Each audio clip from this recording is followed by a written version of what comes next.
MB Tipu 14। দেখুন কতটা দ্রুত গতিতে হচ্ছে হাকিমুদ্দিন লঞ্চঘাটের থেকে এগিয়ে যাচ্ছে।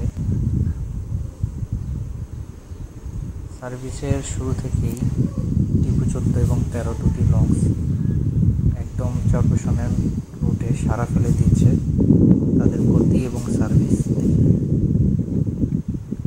তো সেই থেকে যে এদের জনপ্রিয়তা তা এখন পর্যন্ত ঠিক আগের মতোই রয়েছে। তো আপনারা দেখতে পাচ্ছেন যে লুহুত যাত্রী নামিয়েও তারপরে এখন এই পরিমাণ যাত্রী রয়েছে যারা হাকিম